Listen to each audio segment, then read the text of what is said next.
father came home every weekend for that year or more. But he always said, when we finally got settled in Delaware, he used to say, Joey, a job's, and all my friends would hear it as well, a job's about a lot more than a paycheck. My sister heard it as well, Valerie. He said, it's about your dignity, a job. It's about respect. It's about your place in the community.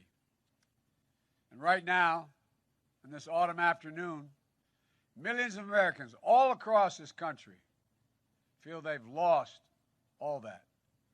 A season of protest has broken out all across the nation.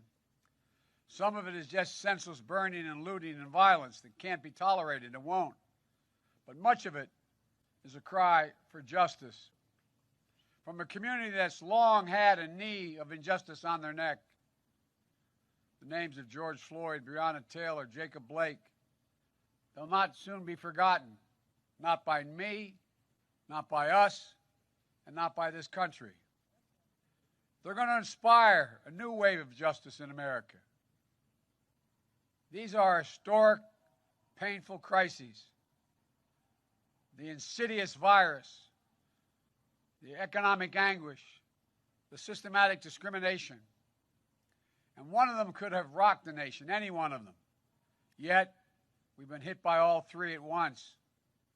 But if we're honest with ourselves, the pain striking at the heart of our country goes back months, not months, but years. Our politics has for too long been mean and bitter and divisive, and you can hear it now in the distance. We've stopped seeing dignity in one another. We've stopped showing each other respect. Too many among us spend more time shouting than listening, more time fighting than working together, more time demonizing and denigrating others than lifting them up. The divisions in our nation are getting wider. Angry people are upset. Anger and suspicion are growing, and our wounds are getting deeper. And many wonder, has it gone too far? Have we passed the point of no return? Has the heart of this nation turned to stone? I don't think so. I refuse to believe it. I know this country. I know our people. And I know we can unite and heal this nation. Warm Springs is a good place to talk about hope and healing. Sir Franklin Roosevelt came, quote, to use the therapeutic waters to rebuild himself. Stricken by polio, the polio virus in 1921, he suffered from paralysis. Like many other Americans of those pre-vaccine decades, FDR longed to live an independent life, a life that wasn't defined by his illness. To him, and to so many others facing physical challenges, Warm Springs offered therapy for the body, and I might add, and the soul. But it offered something else as well. FDR came looking for a cure, but it was the lessons he learned here that he used to lift a nation. Humility, empathy, courage, optimism. This place represented a way forward, a way of restoration, of resilience, of healing. In the years that followed, FDR would come back to Warm Springs often to think about how to heal the nation and the world. And that's exactly what he did. Lifting us out of a Great Depression, defeating tyranny, saving democracy.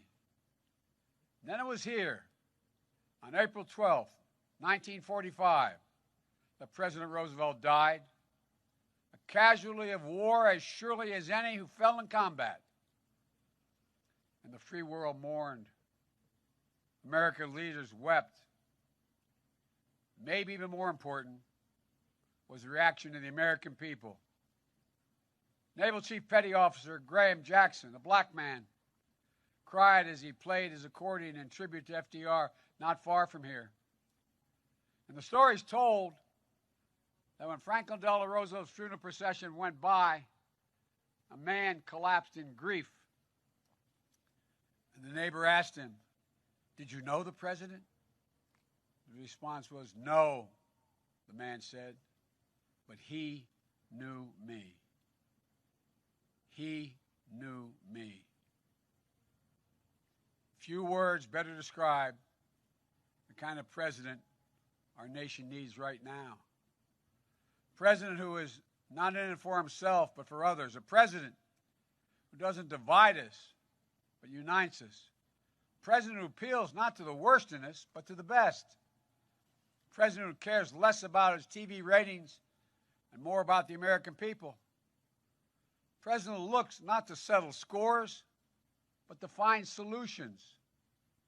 A president guided not by wishful thinking, but by science, reason, and fact. That's the kind of president I hope to be. I'm running as a proud Democrat, but I will govern as an American president. I'll work with Democrats and Republicans. I'll work as hard for those who don't support me as for those who do. That's the job of a president.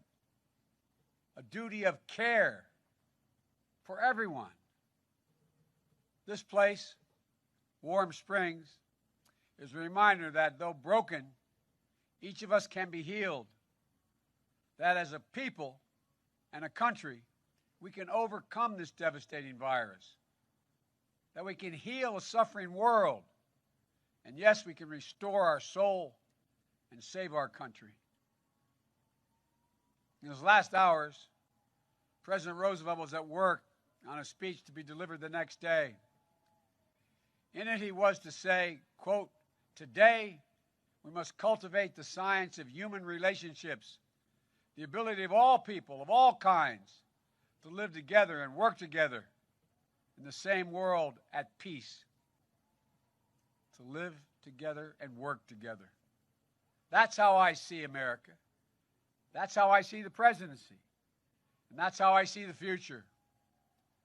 I tell you this from my heart. I believe America in an America of hope, not fear. Unity, not division. Love, not hate. The presidency, though, is only one part of the American chorus. History isn't only a story of the great and the famous. No. Our history is a story of we, the people, of all of us, together. I've long said the story of America is a story of ordinary people doing extraordinary things